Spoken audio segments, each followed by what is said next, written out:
Okay, hi everyone, and hello, Mike. Thank you for joining us today. So just make sure this is actually functioning real quick. Just double check.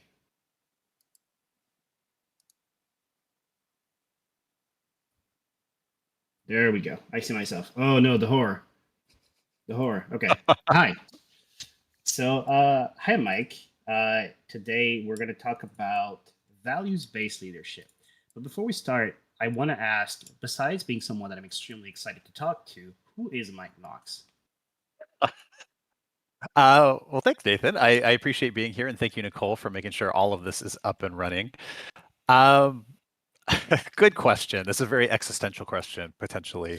Yes. I'll give you the easier, more straightforward answer. Um, I first of all, thank you. I'm very excited to get to chat with you about this. I think this is a topic that's really important for individuals and teams to really think about in order to guide themselves effectively through their lives and through their work. Um, I am what am I? Uh, let's see. My connection to this work is that I run a company called Mattering Lab. Through that, I do individual and team level coaching and training on a whole wide variety of topics. One of which includes values-based leadership and how do we really center values, clarify values, and live values in the work that we're doing as leaders, and then ideally as teams and studios and organizations, right? Um, so that's what brings me to this work. I've had the great privilege of getting to work with a lot of different teams in the industry, from very small teams to some larger teams at bigger studios.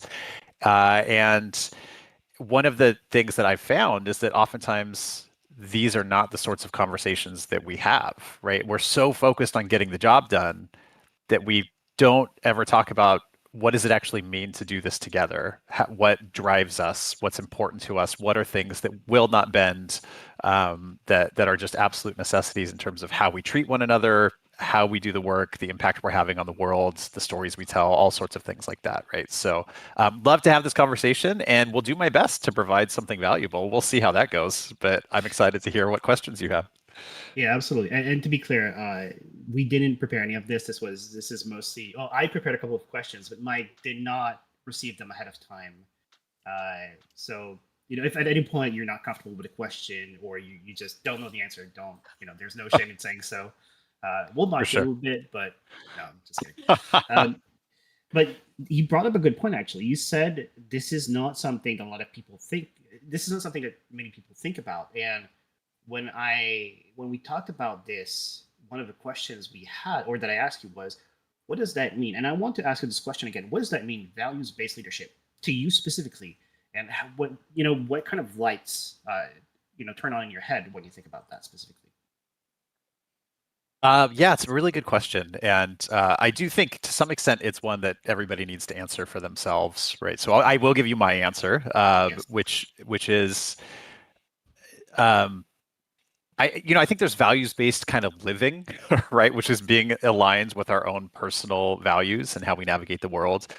When I think about leadership, uh, I would say it's one, being extremely clear about what an organization's values are, right? So in the case of a studio, what are our values as a studio? And you'll see lots of studios will have stated values, right? So we'll have on a website, or if you're in a physical space, they're up on a wall somewhere or something like that.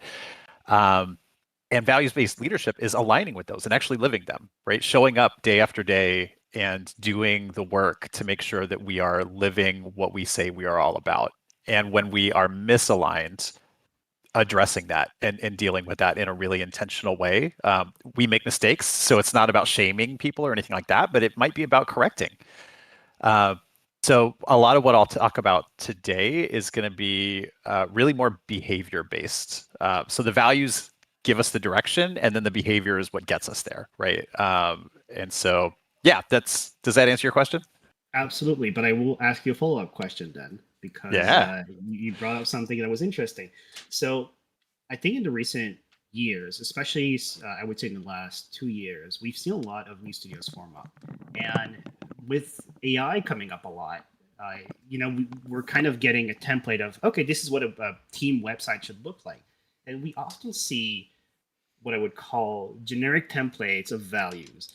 So I want to ask, have you noticed any kind of, like, I'm sure you've seen that kind of thing happen. Like, this is just a generic blank statement, and sometimes it doesn't really mean anything. But I'm sure you've seen other, value statement that have a significant impact and does reflect what the company believes in. So I want to ask you, what in your experience, what are values that are maybe meaningful and others that are more just like, yeah, I'm trying to look good.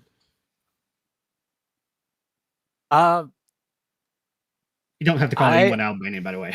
no. I'll shout out a studio that I really admire actually, but Yes. I I don't know if I'm going to give you. I'm going to twist the question a little bit because I don't think there's necessarily a right set of values. I think it's for each team, each studio to figure out for themselves. Now, are there things that I would argue are just ethically, morally wrong and that I would never want to be aligned with? Absolutely.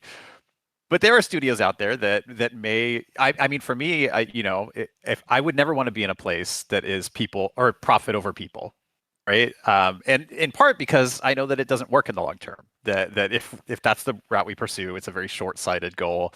Um, but I, I I'm not going to knock a studio that's like profit is our number one priority. That's our value, and we're going to build from there.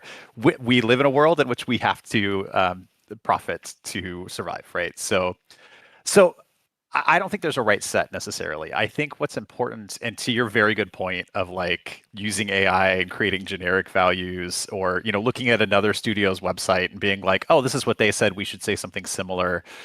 Um, that's not really authentic, and it's likely going to lead to a statement that is nothing more than a statement, right? So for me, I think the right values are having a real conversation. If you're a founder and it's like, hey, I or myself and my leadership team or whatever that looks like are going to determine these, then great, have that conversation. If it's like, hey, we're all going to get together, the entire team, and determine these, have that conversation. But what needs to happen is not just what's important to us, right? So I'll take a value that shows up, I think, in a lot of people's statements. And I'm specifically thinking of probably one of the first places I saw this was Blizzard Entertainment, but every voice matters, right? Let's say that that's a value that is being stated. Uh, that's not enough to just say every voice matters, right? If we say every voice matters and we're consistently having meetings and things like that where we're getting together and people are being talked over and not included in the conversation, and or if they are, we're not really taking their opinions seriously and we're just kind of moving on, right? Does every voice matter? No, not in practice. It's just something we put on a website, right? And so I think you'll find the studios that really get it right. By the way, we could talk well beyond the gaming industry, like or the games industry. Like this is everywhere. Yes. I would say the vast majority of companies across industries do not live up to their stated values. But when folks are getting it right, you should be able to guess what those values are without reading them. Just by being in the space, right? Whatever virtual space or physical space, by interacting daily.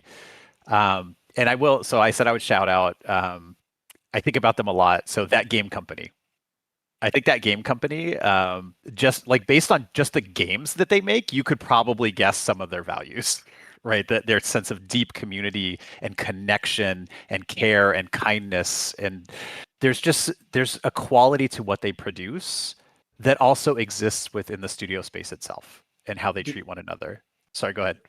do you remember off the dome what values they have displayed, on their website or anything like I don't because I was not preparing to come in and talk about that. But so here's what I'll say. Regardless of what's on their website, which I do suspect it does have some good alignment, I can confidently say that that is a studio that values connection and kindness and people above, above profit. They do well, and they do well because they treat people well and they produce really good games. Um, if there were a studio that was like, no, we're going to profit at all costs, who cares what else happens? One, their games wouldn't be as good because people wouldn't stand for it, right? Or they would stick around until somebody burned them and then they leave. And then their profit wouldn't be as good because suddenly they're not making the games that their communities believe in. Um, so no, I don't have the specific answer to that. But I'm going to encourage anybody watching, go look at their website, see what you find, and see how well it aligns with what you would guess if you've played their games. It's probably part of who they are. But if nothing else, it makes it maybe more interesting and more authentic, because if you can tell just by looking from the outside in, you know what their values are. It's a lot more worthwhile than just having a sentence on a web page, right? And to kind of a follow up to this, someone in the chat said values always start off idealistic at the beginning, and they slowly get, let's call it, more practical as you go. And to you mentioned Blizzard, and I'm not here to knock on Blizzard. Like I love some of the stuff they do, but I think it's no secret that there has been some controversy in the past, especially when it comes to women, I believe, if I'm remembering correctly. So how do you kind of reconcile, that reality as a company grows, it becomes more about shareholders and less about what we believe in? Oh man, that's A difficult big one, isn't question. it? Um, Gosh, I'm going to answer the question, but I need to first put a disclaimer on it that I am not an expert by any means in what I'm about to talk about. And I will Well, also I put on the want to know your disclaimer. opinion, by the way. Yes, So that's fine. all opinion. Yeah. So actually, to the great point in the chat, real quick. Yes, oftentimes a value statement will start out very idealistic, and it's very aspirational, right? If values are aspirational, that's great, but we need to start defining the practicality, just like you said in the chat. Like, what does that actually look like in practice? What does the behaviors of every voice matters actually mean in how we're empowering every voice? What does it look like when we're doing it right? And what does it look like when we're doing it wrong? And what are we going to do about it when we do it wrong, right? Like being extremely specific. And I'll share, I was working with a team recently. I will get to the specific question, but I was working with a team recently, kind of on this topic, which is why it's a little bit top of mind. And it overlaps with your question a little bit, because this is a team in which women specifically, and this is not at all unusual, we're often being talked over and interrupted in meetings. And this happens in lots of spaces.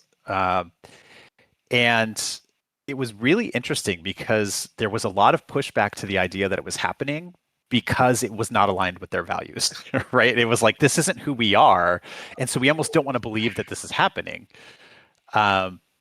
Bury And your head in the sand and pretend we don't have a problem. Kind of. And I do think it was actually well-meaning. It was like, hey, no, I really want to believe in us. And so it took a while, though, to convince folks. I mean, not the women on the team. They knew it was happening, but to convince leadership, right?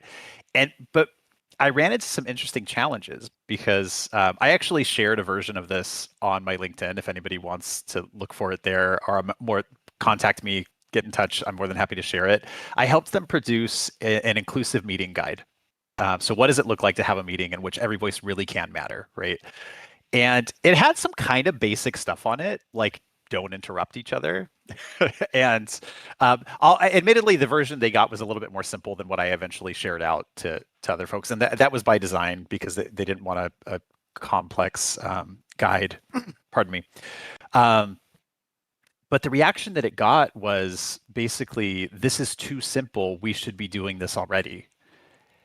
And for me, I was like, but you're not. Like, that's why it's not too simple. And or it is, or some of this is basic kind of human decency and respect. But if it's not happening and we also haven't named it, how do we hold people accountable to it in the same way? But if what happened instead is we said, hey, nobody ever gets interrupted in our meetings. And if the founder or the president or CEO, whatever our titles are, if they're the ones who do the interrupting, we call them out and we say, hey, so-and-so was just speaking. You need to give them the floor back. And their response should be, I'm so sorry that I interrupted you and thank you for telling me that. And then silence, right? And then work on correcting that behavior. And we can agree to all of this before the problem ever comes up. Like that's what it means to define the value and then say, here are the behaviors associated with that value. Now, you can't, there are edge cases, right? Like you're not going to be able to define behaviors for everything you encounter. But if you're intentional about it and when you're onboarding new folks, you talk about it. You say, this is what our values look like in action. And here's a great example of that. And we hold each other accountable in kind ways, right? We don't attack each other, but we say, I really appreciate that you're excited to share, but so and so was speaking, right? It doesn't have to be hey, you're a terrible person, stop interrupting. We don't have to do that. But it just gives us a framework, right? It gives us really easy language to talk to one another. Now, your question about as organizations grow and become accountable to shareholders and things like that, I don't think it necessarily has to be a public company that's accountable to shareholders. The pressures on larger organizations increase whether you are public or not, right? And the ability to not control is probably not a good word, but really foster a very intentional culture becomes more difficult at scale because there's just more people involved and they're more spread out, right? And you get silos and all kinds of things start happening that make it more difficult. So I would say yes, it is harder. It is absolutely harder as you scale up to make sure that we're really living our values, and it's way easier for really bad habits and bad behaviors to start becoming the norm if we're not careful. So that's why we have to be really intentional, right? We have to teams need to revisit this every now and then. It needs to be very visible front and center. It should be part of the way we're doing performance management, right? And if we're giving feedback to team members, we should be incorporating this. How are you aligned with our values? It should be part of our promotional guidelines. Especially as you're moving up the rank, you need to be even more beholden to this and understanding of what it is and being really, really intentional. We need to be as intentional about building our culture as we are about building our games. Yeah. One of the things I like to do when I approach management is just, I always say the first step is to identify the problem. Would you say that would apply here as well? You said, being intentional. So yeah, either identifying a problem or predicting it before it becomes a problem. I'm going to say yes and to that. So I would say one of the things that really clarifying our values and being extremely clear about what they look like in action can do is get ahead of problems, right? We anticipate what might go wrong and how do we plan for that. The flip side to that is that it also can be used to be intentional about what's going to go right. So not necessarily a response to a problem or getting ahead of a problem. It's building something on purpose and with intention to hopefully mean that problems get prevented before, right? If we develop a reputation for being a particular kind of studio and people know that when they apply and we reinforce it as they're interviewing and we reinforce it again after they're hired and we onboard them and it keeps coming up again and again and again, the problems associated with not living up to that value probably aren't going to show up. And if they do, it's going to be way easier to talk about it and address it than if we had never done all that work on the front end. Does that make sense? Absolutely. I want to circle back on just displaying the values. One of the things that I've noticed is that at Three Clips we have our core set of values, and we found that they have evolved over time. Yeah. In terms of just the keyword for them has remained the same, but the meaning has changed. So I want to share what our values are, and I want you to break them apart. I want you to criticize what we do. Whether this sounds like yeah, this makes sense, or no, this is complete bullshit, and you're trolling us. So we have three. We have kindness, growth, and sustainability. The most interesting one is, and perhaps the most difficult one, has been sustainability, because we are a startup, we are a smaller studio with not a lot of funding, and there's a couple of ways we can interpret that, but it has taken a more tangible form over time, in the sense of we want to be sustainable in terms of does this give everyone a pipeline, everyone on the team a pipeline to keep progressing, to keep becoming who they want to become, to it kind of feeds back into growth a little bit, but also just sustainability in terms of we're going to try to not kill the planet if we can. So let's not like build massive AI data centers, stuff like that. So yeah, tear us apart, please. Well, first of all, I would never, but so, um, I think this does. So I'm going to turn a lot of this around on you. So heads up. Yes, But be prepared. I'm not. I can't tell you whether these are right or wrong for you. I mean, I am delighted by them. They sound wonderful, and whatnot. So what I would start with, and a preview for the future is I'm going to ask like, what do these look like in action? But I'm not there yet. What I would start with is one by one. Can you tell me why these are the values and why they are important to Three Clips? I think they matter more. They matter to me as a person, and because I found in the studio, I think it bleeds through a little bit, um, especially when it comes to growth. It's really about my personal mission, which is I want to make education accessible. So I'm a bleeding heart. I want to make the world a better place, and I chose perhaps the least efficient path of making video games for to do that. Um, but I grew up on video games and narratives that taught me good values, and so maybe in some kind of way at some point I can give back to kids out there something a little bit better than just brain rot. So in terms of why does that? Sorry, your question was why does that matter, right? Yeah. Why these three of all the things you could possibly have picked? Why Yeah, why is each one of these core to what you want your identity to be? I think a lot of it comes from, well, the growth is self-evident. It's because we are in an industry that has faced a lot of challenges, and as someone who's more at the beginning of their journey, I think it has become a very important part of just being able to get to a point where we can call ourselves professionals. So I want to give opportunities to those people, and I want to give myself those same opportunities. So that means mentorships. That means talking with people like you, who that we get insights from people in the industry, and just always improve. Always try to seek what is the next step that I can get to be better at what I do. Kindness is just it's just so important to me. I just don't like. I've been part of some toxic work environments, and I've had a lot of toxicity in my personal life, and I think I just don't want to give that to anyone that I work with. Mm-hmm. Sustainability, that one is a little bit more shaky because it started as let's just make sure we cash keeps happening, but then I realized I don't actually care about money, which is weird to say because I'm a CEO technically, but uh, I'm really not a capitalist. I'm really more just a let's do cool stuff and let's just make sure that none of us gets completely bankrupt. That's like my minimum bar. So yeah, I think that would be my answer. Yeah. So awesome. Like you're starting from a place with clear reasoning behind why these three at all. And you've touched on this already. So I would always start with why. And then like, do we feel good? Is this the right number? Is there something that we've missed that's really important to us, right? Or to you as the founder? Um, explore that a little bit.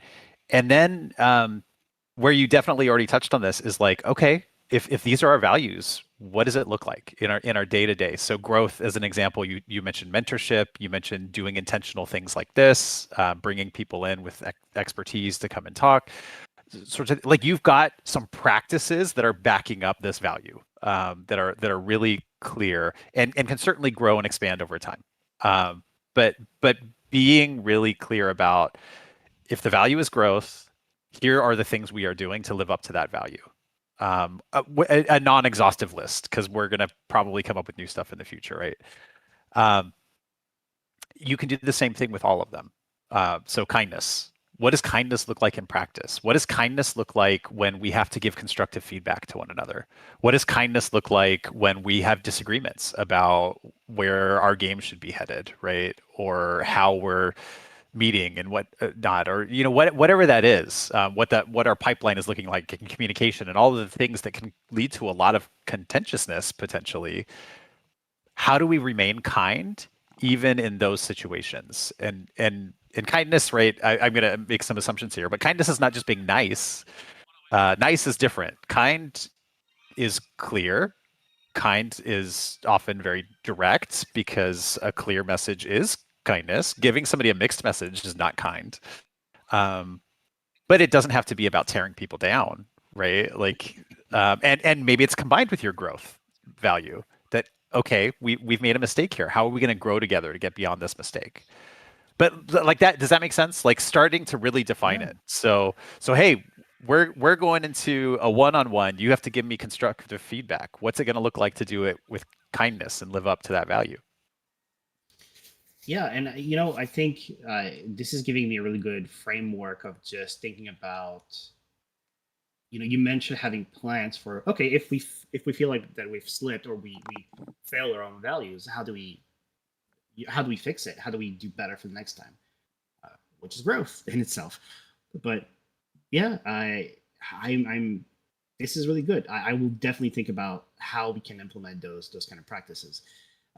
I do want to move on beyond just what is relevant directly to three clips because I Yeah, think it's about time we move on to the second question that I had prepared for you. cool. Um, uh, let's see. We kind of touched on this a little bit, but can you give me examples of values for teams that it has maybe positively significantly impacted their culture, like experience that you've had or that you've witnessed yourself? You'd think that coming into this and knowing the topic, I would have prepared some examples, but you would be wrong. So let me. I'll give you some examples that are actually really meaningful to me personally. Yes, They are outside of games, though, that's but fine. I think it's fine. So prior to my current life doing what I do now, I was working in higher education for many years, and I was very privileged to be the founding director of a center for student leadership that was, I believe, the first of its kind in the system, certainly at the school that I was at, and was focused on how do we provide really meaningful leadership opportunities to all students. From the moment they set foot on campus until they graduate, right? Uh, One of the first things that we did, and it might have been a little bit overdoing it, we laid out 7 values that were really important to us. So it was kind of a lot, but went beyond titles and like really defined what do these mean. I think we could have done more about talking about what they looked like in action, but as an example, gosh, I don't remember all 7 of them now, which is maybe one of the reasons why having 7 is too much. Um, but one of our values was social justice, and we very intentionally, any decision that we made, any new program we were creating, any tweaks we were making to the stuff that we were already doing, whatever it was that we were involved in, we came back. We had intentional conversations about how are our values showing up in this. How are we aligned or misaligned? We say social justice is important to us. Does everybody have access to what we're offering right now? Does everybody feel safe and invited and welcome? Does everybody able to participate and not just show up and kind of be in the space, but like be fully included and have a voice and be able to influence the way we run things, right?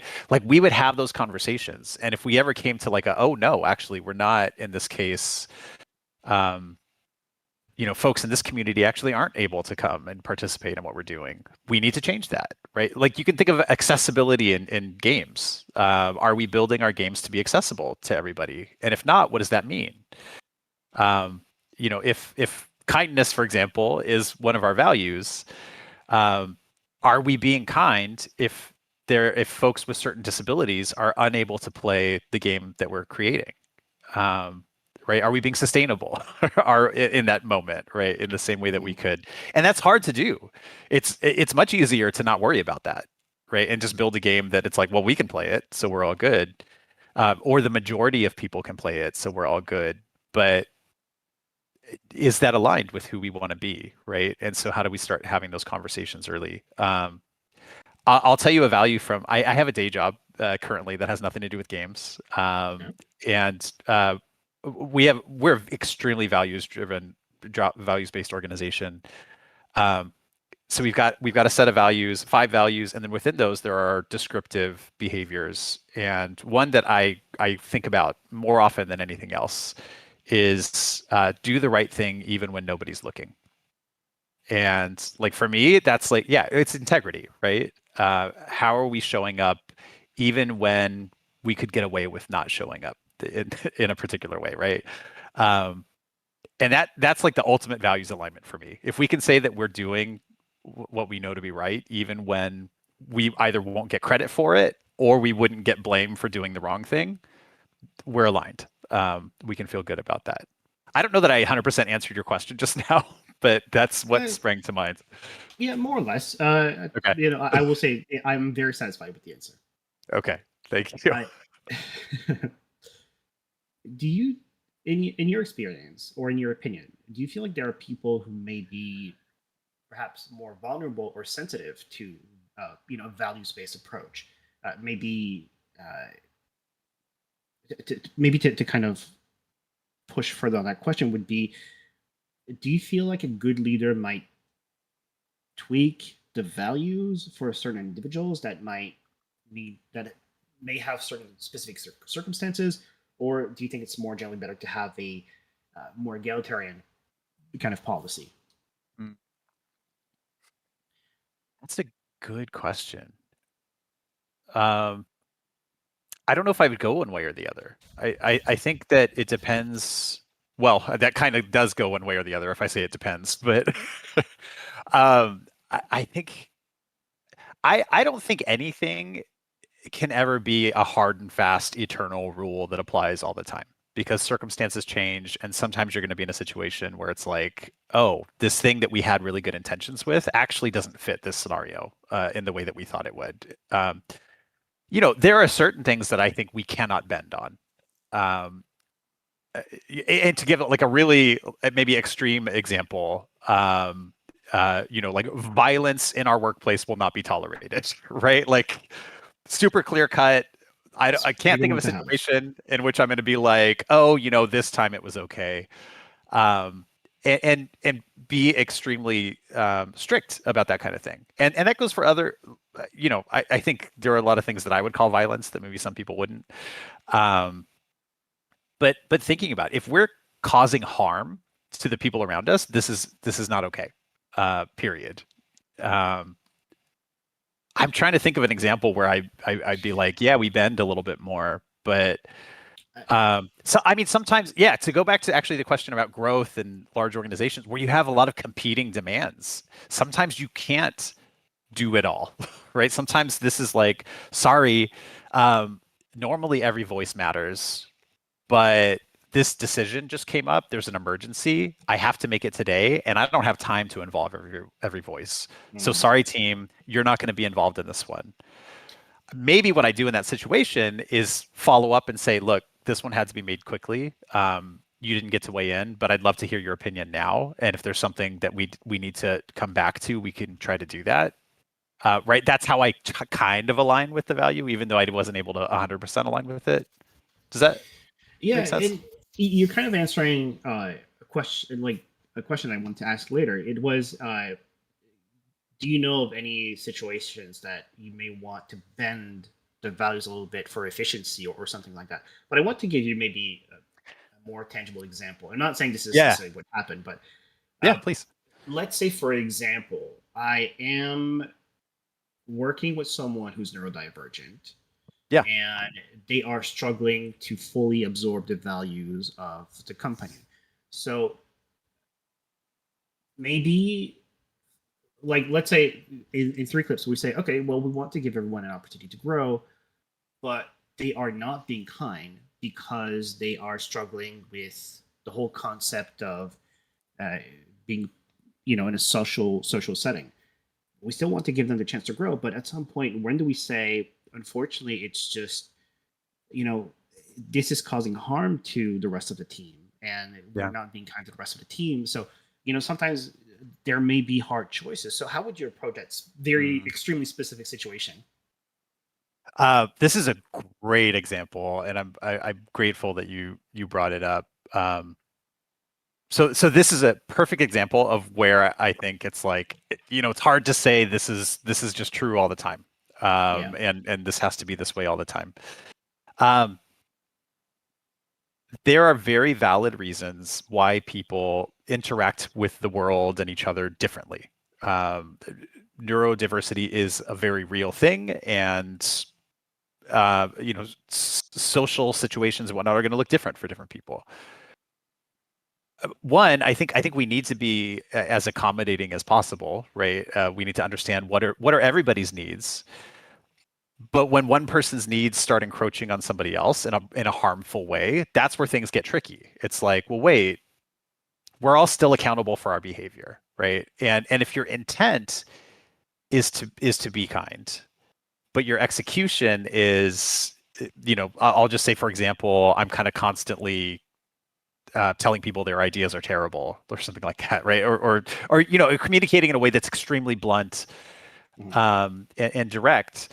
How do we start to have a conversation about, like, look, here's the specific impact. Directness is wonderful. Let's find a way to be direct that doesn't feel as harsh, right? That doesn't feel as judgmental, that doesn't feel as whatever that is. And on the other side, we might have to be a little bit more comfortable with, like, hey, your communication style was way more direct than I'm used to. And maybe I can assume good intent, even if it's like, oof, that was a little different than I expected it to be, right? Now, do we potentially get to a point where it's like, no, this actually just isn't working? Maybe, right? Like, I don't think we can work our way out of every single situation and find. I think the point is that we try. Um, we start with, like, what does it mean to you to show up with kindness? Does that look different than what it means to me? Okay, well, there's a gap there. How are we going to bridge that gap, right? And let's be intentional about it. Let's talk about, when you say this to me, or when you um, send this kind of message, or whatever it is, this is the impact you're having, right? If you text me and say we need to talk, period, right? Like the impact that has on me, regardless of what we need to talk about, is, oh, today's the day I'm getting fired, Yeah. right? Or something terrible has happened. You may not mean that at all, right? And it might be little things like that that we can just help navigate. Um, we need to be really careful, though, that we're also not putting somebody in an unwinnable situation, right? Like, this is a little bit of a tangent, but hopefully it relates enough. I One of the things that I occasionally train folks on is, like, public speaking, and there are what some people would represent as, like, some good rules of public speaking. I don't like rules, so I'm already like, I don't know about that, because I think, at least in this sort of context, because I think rules start to box people in and out sometimes, and say, hey, you're not going to be good at this because you can't do X, Y, and Z. But a very common rule that I would rebrand as a tool, something that you can use, but you don't have to, is like, hey, when you're doing public speaking, eye contact is a really powerful tool for connection, right? Some folks who are neurodiverse, right, or for cultural reasons, or for any other number of reasons, eye contact is not on the table for them, right? Like, that's not going to work for them. If we make that a rule, and we say, hey, the only way that you can be a good public speaker is to be making really good eye contact with your audience, you have guaranteed that they can't participate, and they can't succeed, right? So we need to understand, when are we asking for something that's actually not possible, and then what do we identify as an alternative to that, that's going to make things work for us, and when are we asking for something that is possible and somebody's just not putting in the work to do it. Like, those are different scenarios, right? And so being able to have the nuance to recognize the difference and to be more patient with one of those than maybe with the other one, is something that I would think a lot about. Does this answer your question in any way? Yeah, absolutely, absolutely. Don't Okay, worry about it. This cool. is always great insight. Um, to maybe to go off on a tangent on your tangent.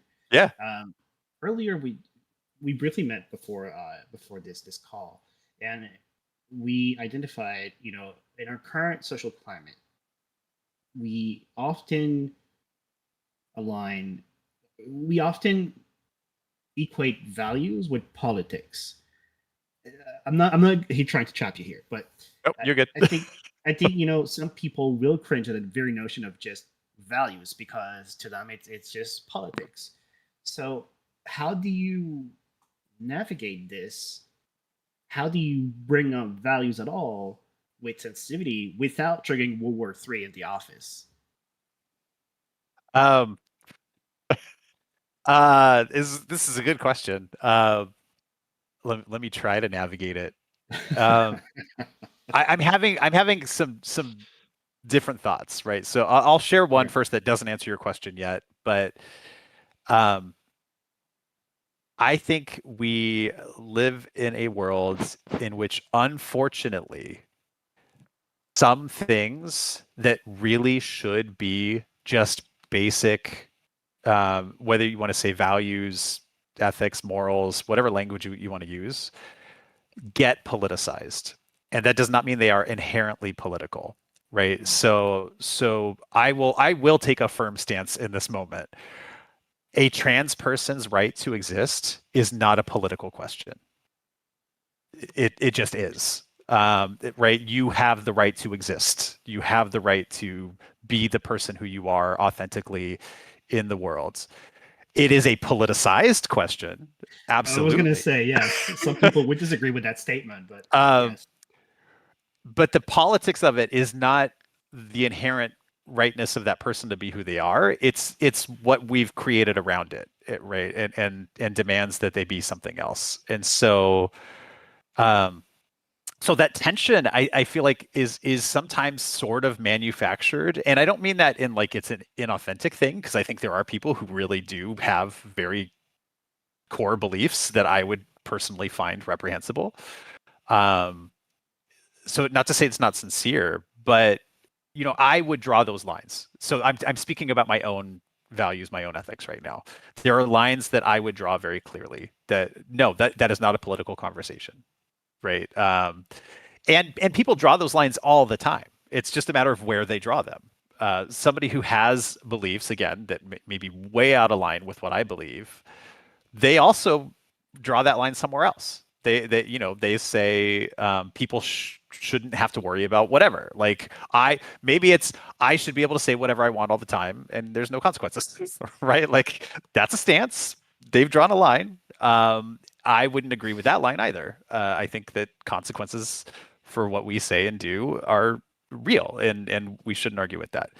So, I'm this is just my preamble of like I'm going to tell you I believe there is a strong difference there, and that there are certain things. If we say kindness is a value, and somebody says you're taking a political stance when you say that, that's a bold claim. Are you saying that like your entire political like outlook on the world is anti-kindness? Is that what you're saying? Where we're at today, I wouldn't be surprised if someone said that. I I mean, fair, yeah. In which case, I would say, well, great. It seems like you're misaligned with our organization. So, best of luck Touche. finding one that doesn't value what we value and that is more aligned with you.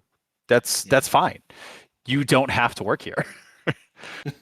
Um, so, I mean, and if especially if you're a private company, right? Like Yeah. you get to make the calls there, and if somebody, I mean, certainly you can't let somebody go without cause, right? But if somebody is not living up to what we have all agreed, like this is who we are, this is what we're about, and consistently that's causing problems, then this person isn't doing a good job, right? They're not. Yeah. Um, I don't know. I think if it feels political, it's probably because somebody is deeply misaligned with what those values are, and that to me probably means they're in the wrong place. So maybe you're just going to reiterate what you just said, but I want to give you a specific example. Yeah, Um, yeah, challenge me. yeah, let's say you're the leader, or you're advising the leader of a company, and two people are having an argument, and they're saying, "Okay, this value is making it political." And as the leader is like, "Well, I don't want my company to be political, or I don't want to have this kind of debates or discussions or argument, but also I want the values of my company to be respected." So how do you kind of bridge the gap between, we're not going to talk about politics, but we're also going to respect what I believe in, Hmm. or what the company believes in? So, okay, I'm representing myself here in my Yep. own thoughts and values and opinions. Um, Not talking about something is every bit as political as a decision as talking about it. Silence is political. If we do not talk about something, then whether we like it or not, we are siding with the status quo, whatever that status quo is, right? If we don't address something. Now, does that mean we talk about every kind of politics in the workplace? No. But there's also a reality that like a lot of stuff that's happening in the world right now is deeply impactful to our daily lives. And to have the attitude of like leave that at the door, just show up and do your job is a deep misunderstanding of humanity. And like we can't leave it at the door. It doesn't mean we have to debate it. It doesn't mean we have to come in and be like, oh, let's get into this big political discussion. But it could be, hey, I understand that like you might be feeling a lot of things right now, and I just want you to know that you're not alone, and if you need anything, let me know. Right? Like letting people know that there's a safe space. Now, I think what I'm hearing is maybe there's another side to that, where maybe it's somebody who's like, I feel great about what's happening in the world right now, and this is a reality, right?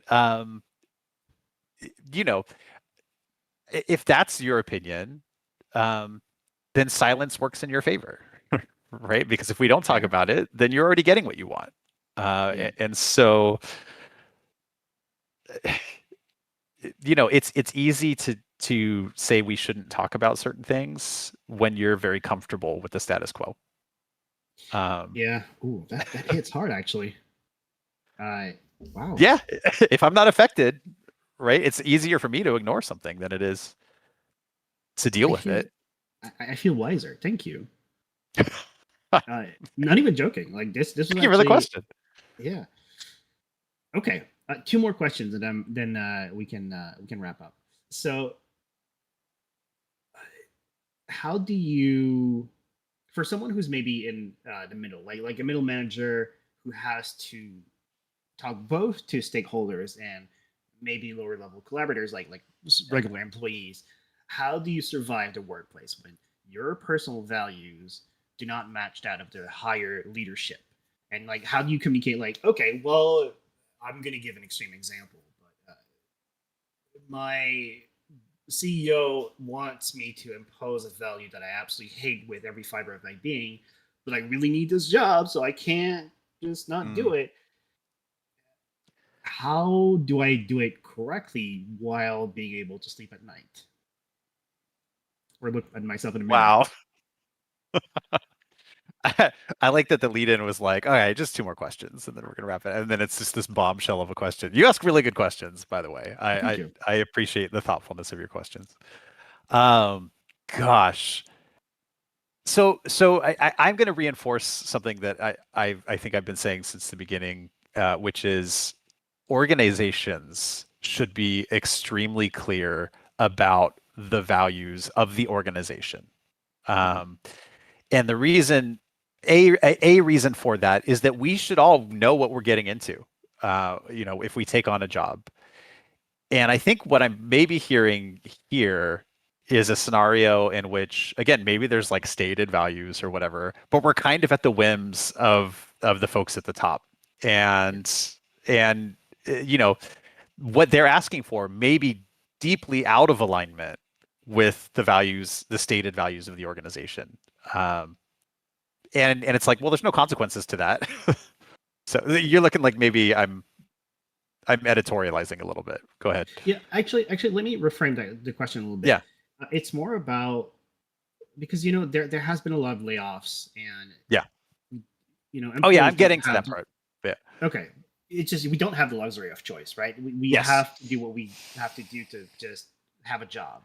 Yes. So Yeah. Sorry. So maybe, that's sorry. Go ahead. so that first part is just kind of a foundational statement, Okay, right? okay. That in the ideal world, I'll talk about reality next. But in the Thank you. ideal world, that clarity is there. And when we are making the choices that we make, we can be aligned with that. Now, we may not have the luxury of choice. And right now, we mostly do not have the luxury of choice, right? Um, because also we live in under capitalism, and we don't survive if we don't have a job. And that's just our reality. And so yes, so the ideal world is we're very clear about what we're all about. We actually live those values, and as people come in and work with us, they know what they can rely on in terms of that. Now, it doesn't mean as an individual you have to be 100% aligned. That's a piece you need to make for yourself. If I'm entering an organization and it's like, oh, I agree with most of these, but here's one that I'm actually not that cool with, you're kind of making a commitment, like, while I'm here, I'm going to do the best I can to bridge these two, but I'm probably going to need to defer to the organization, right, or the company in that case, because that's what I've agreed to coming in, and that's what I'm being held accountable for. Ideally, we're mostly aligned, though. Um, Yeah. okay, now reality. Reality is we don't get to pick and choose. Probably most people are not making a decision about where they're working based on a value statement, to begin with, right? And so, if we're being asked to do things that are deeply foundationally, fundamentally misaligned with what we believe in, uh, there are some really tough questions that we need to answer for ourselves, I think. Is it enough? Is it far enough across that line that I need to say, no, I actually can't do this? And at the very least, be actively looking for something else, because just leaving is probably a deeply irresponsible choice. Yeah. Uh, but like, I think that's real. I think if we have influence within an organization to push back, or to build coalitions, or to kind of grassroots start pushing for change, or are there allies in the upper levels that we can kind of lean on and rely on and have conversations with, and try to make change from within? If you can pursue that, uh, and I want to recognize that not everybody is probably safe to pursue that necessarily. It's a risky proposition, but if you can do that and you're willing to put in the work to try to change an organization, I would say, yeah, pursue that path if you can. Um, if it's not going to change, and that alignment is just never going to be there, and you're coming in day after day, you're feeling like, I'm selling my soul to be here. I mean, it's not an easy answer, but I think that you're probably going to do much better somewhere else. And and if there is no somewhere else at the moment, please get some support around you, people you can talk to, find strategies to take care of yourself, while you're in it, until you have an opportunity to get out of it. Yeah. Uh, it, it's unfortunate, that sometimes the options are just so limited, and just the Yeah. choices are suck it up or find something else. But I do really like the answer of, if you have the power to at least try to be the change that you want to see, uh, go with that if possible. So I really like that answer. I, A little bit of positive here. a little bit. I mean, I think that in a situation that feels like that, right, there are almost certainly other people around you who are feeling the same thing. And it may be just that nobody talks about it because it feels scary to talk about. And so that, as you can foster those relationships, who are the allies in the organization who are like, yeah, we should change this. This isn't okay. And at the end of the day, if the people with the most power are not willing to change, that's really hard to do anything. But I mean, unless they're like doing something illegal, and then maybe there's different ways you could proceed. Different conversation entirely. Yeah, Yeah, yeah. different people. So you have to decide for yourself, where do you draw that line?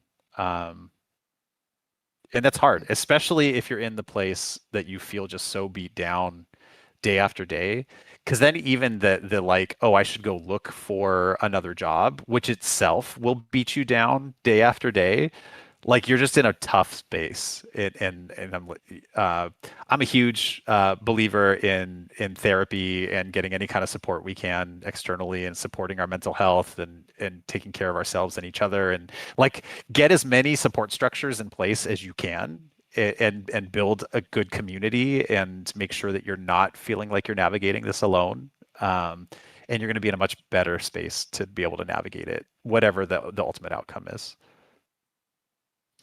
I really like that. And I'm happy to say that my support system is my team. So I'm super happy with my team, and that has helped me, just keep going. Um, Can I? Someone in the chat, I see. Oh, you picked up on it. Never mind. Go ahead. yep. Well, yeah, someone in the chat asks, wouldn't it be also important for the job seeker to state their own values and show where they draw their lines? I really like that question a lot. I'll give you the idealist answer again as a starting point. I would love to be in a world in which we were safe to say, hey, this is what I'm all about. This is what's important to me and what I value, and here are things that I will and will not do, and be extremely upfront about that, while also recognizing that like getting a job is often kind of playing that game, and may involve some, not necessarily laying everything out on the table. And if you need a job, you need a job. So not that I'm ever saying lie, right? But it might not be something that you divulge immediately. I do think we should all be safe in our workspaces to talk about what's important to us. And to be able to say, hey, there's this thing that that we do that it really bothers me, or this practice, or this policy, or whatever, that I really have a hard time with. It doesn't mean it's going to change. You might be heard and told, unfortunately, it's not going to change. There's nothing we can do about it, but you should at least be safe to say it. Yeah. And then in an ideal space, if we can say, oh, you know what, you're right. Like this actually isn't cool. And now that you mention it, it bothers me too. Like that could be what happens, right? But you have to be careful, because it could also be, I'm going to hold this against you forever and silently treat you differently now because you dared to challenge something, right? And in which case you're in a toxic workspace to begin with. So I don't know that there's right answers to any of this. I think it's all complicated. Yeah. Well, the one thing I will say is, because if I'm reading correctly, the question it's kind of asked from a position of, yeah, I'm currently looking for a job, and Yeah. I'm trying to pick and choose between different companies. I think, based on my admittedly somewhat limited experience, but based on my experience, if you start talking about values in an interview and it doesn't match the company's value, odds are you're just not going to get past the interview stage. Yeah. There for you know more often than not, there are like 100 other applicants that are just willing to lie for their position, for just for the opportunity to get that job. So unfortunately, I think it's maybe a little bit more, especially now. It's Yeah. definitely more difficult. If I can add, maybe what I would say is you should 100% be able to do that for yourself. So internally, know very clearly what your values are and where you draw lines. And then if you are interviewing for something and it's becoming clear that the lines are going to be different once you're there, at least you can make more of an informed decision, right? You might not in that interview be like, well, actually, let me tell you how things should be, right? Like that's probably not you're probably not even going to have that opportunity. But you might want to ask, if this company has stated values, you might want to ask a great question about how those values show up in their day to day and whatnot, and see what kind of answer you get from that. Because then at least that's going to be more informative to you. Um, but yeah, I mean, the reality, I want to be a realist at the same time that I want to be an idealist. And the reality is that, like, yes, if you start volunteering your values, it might help in terms of that alignment, and it also might hurt in terms of your likelihood of moving on in a process. Oh man, this is an amazing segue into my last question. If you give me 5 more minutes, I promise this is not as much of a bombshell. Yeah, all good. I love it. Uh, Let's go. so I'm someone who's more at the beginning of their career, as I've said earlier. Uh, to me, it feels like taking any kind of position publicly means I'm walking a minefield. LinkedIn, this is where connections happen. So if my concern is that if I post something that not everyone may agree with, Yeah. that could significantly hurt my career progress or maybe jeopardize a publishing deal. So how do you stay authentic without destroying your professional legitimacy? You said it wasn't going to be a bombshell. My gosh. Sorry. um, yeah, you're good. So I kind of want to say first, I am not, I don't want to frame this in terms of advice, because I think this is a decision that everybody needs to make for Yeah. themselves. And I cannot tell you that I have made the right decision in doing this. Your own I LinkedIn tends to be very opinion and values based, right? I don't think that anybody would be surprised based on the way that I interact with social media, what my values are. Yeah. I think I'm pretty upfront about it. I think, and I am told sometimes by, like, actually quite often by people in the industry who will privately tell me, I really appreciated that video you posted or that thing that you said. Um, and then we'll I've done that. say, and then we'll say something like, I could never do that. I wouldn't be allowed to. Like, explicitly, their company would tell them, no, take it down. Or they just know that it would cause them problems. Or to your point of, like, I don't know if I'm inadvertently burning a bridge down the line. Um, I think it's real stuff to think about. I am in a very privileged position in that I have a very stable day job. I've got a side business that I run. I've got ways to know that I'm going to be okay. But I still question it. I question how often and what I should say, um, and not saying things feels really hard too, right? And so I try not to be judgmental about that, because I think a lot of people are grappling with that. So if Mm. somebody is silent about an issue in social media, don't let that make you think, oh, this person obviously doesn't care, or something like that, right? Because they may just be in an unwinnable situation where they either can't or feel like they can't come out and say things. Now this goes in both directions, right? Like people also come on and say some pretty awful, reprehensible things, and then I cheer on the fact that it impacted their career. I'm like, yeah, get him out of here, right? Like, you said something really terrible, and maybe I'm being a hypocrite in that, but we, it is a risk. Talking about stuff that matters is a risk, and unfortunately, to the earlier point of, there are things that I would argue are matters of just basic human rights that are politicized, so that when we talk about them, it feels like we are being political. Um, and I would argue that we are not, in those situations. Um, Mm. you know, saying that it is wrong. Um, uh, um, for example, that somebody is shot in the street, um, by law enforcement who was doing nothing, right? Who was not a threat in any way. I will be told that's a political statement that I just made, saying that that's wrong. That's not political as far as I'm concerned. that is a basic human statement. One that it feels really hard for me to argue with. Like, do we really want to live in the world where people get shot in the street who weren't any kind of threat? Like, is that really where we want to be, regardless of your politics? Um, so I'm actively doing this right now, right? Like the thing Mhm. of like just saying the thing that it's like, can we say that? Um, I do not one day want to look back and wish that I had said more and done more. And I think I still will. I think I still will look back and be like, no, I missed a lot of opportunities. But I want to minimize that as much as I can. And for me, that's more important. You know, if I don't get to work somewhere in the future because I lived authentically, it wasn't the right place for me anyway.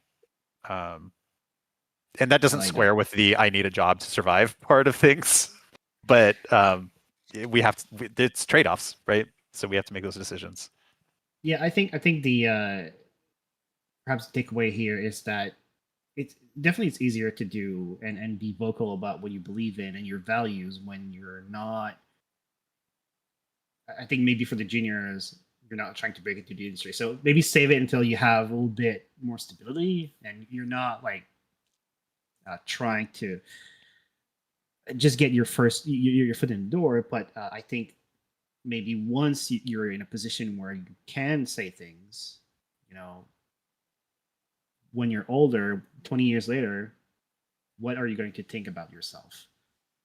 And do you want to be, can you be the change that you want to see? Can you speak about your own values?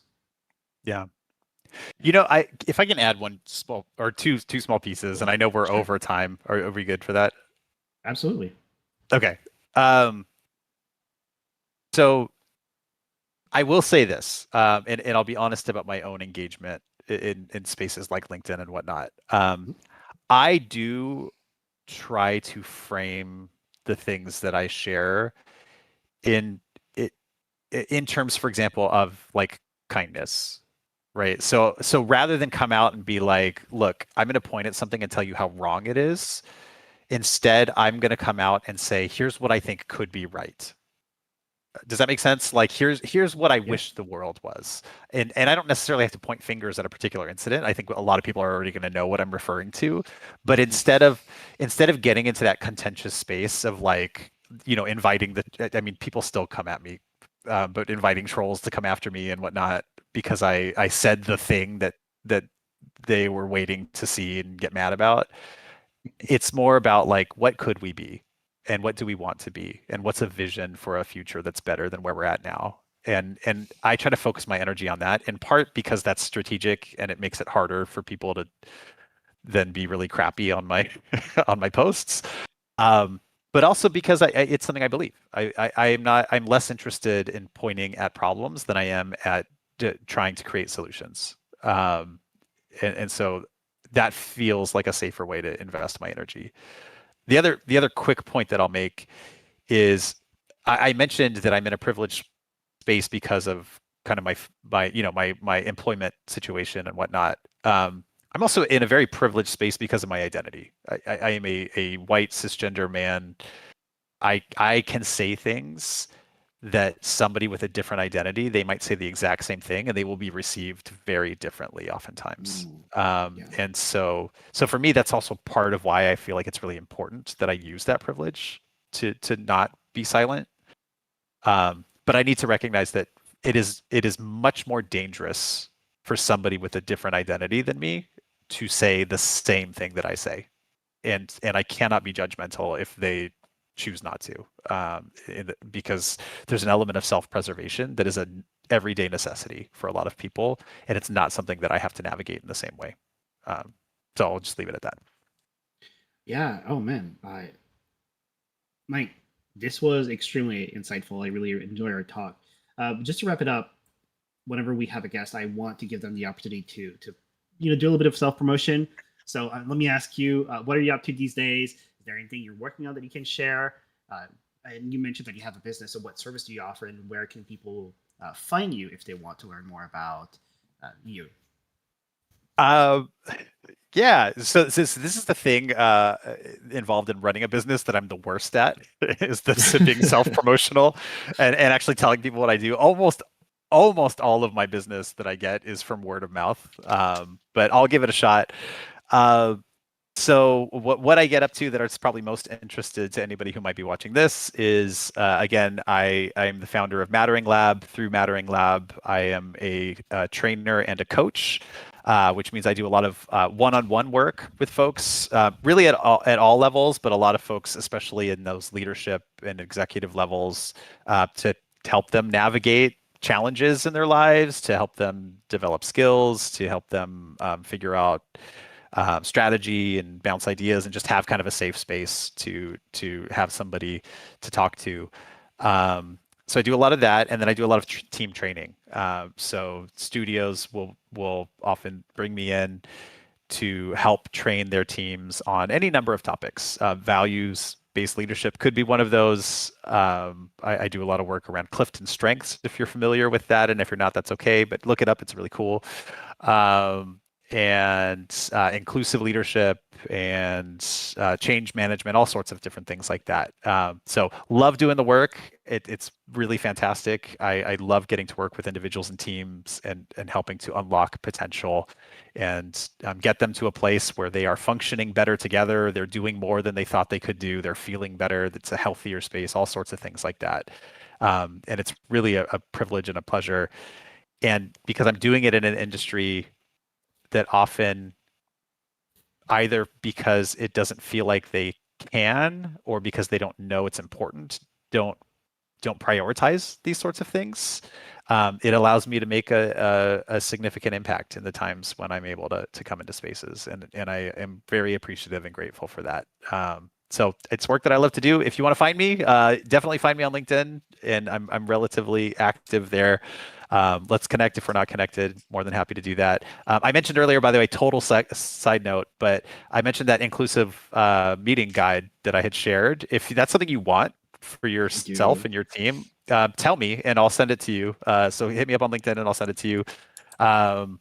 You can also find me on the Mattering Lab website, which is just matteringlab.com. All matter. It's like it's spelled. Yeah, Mattering Lab. I don't know how I was about to spell it, but it's pretty straightforward. Yeah, I think that's probably it. And love to just have good conversations and whatnot. So if there's something you're exploring and you could use some help, I do a lot of pro bono work because I want to support folks, especially folks who are either looking for work or maybe have been laid off and things like that. I want to do as much of that as I can because you deserve better than what you are currently facing right now. And if I can help, I will do that. And certainly I always love to get real business too. That's the nice thing. So if you're out there and you've got a team that would like to develop and grow, I'd be more than happy to help you with that. Okay. Well, I've dropped your socials, your LinkedIn in the chat, as well as Mattering Lab. So for ourselves at Three Clips, we want to make education, or any kind of game education, accessible. So if you're not part of our Discord, Nicole will drop the link to our Discord in our chat. We also have 3 games coming up. Very different topic, I know, but we would really appreciate any kind of support. 2 of them, one of them is going to be free. It's part of our incubator program, and that one is coming out in the beginning of the summer. Then we have people who were part of our incubator program that are building a game, and that one is going to be out in the fall. And then we have a different project that is more of a long-term project that is coming up. It's a turn-based strategy game, and it's currently out. Nicole dropped the link on our link tree in the chat, so we would really appreciate any kind of support you guys want to give us. So Mike, thank you so much for joining us today. It was really great to have you, and I really hope we get to talk very soon again. I'm sure we will. Thank you. This has been my pleasure, and so excited about the games that you all have coming up. So thanks for sharing that. No sport game, unfortunately. I know. I caught you with my April's Fool the other day, but no sport. Yeah, oh man, kind of I was like, wow, they're being ambitious over there. My gosh. So, AAA game with a small, tiny team. But awesome. It's been a pleasure. I appreciate you. All right. Thank you so much. You have All a right, good take evening. care. And You thank you too. so much, everyone.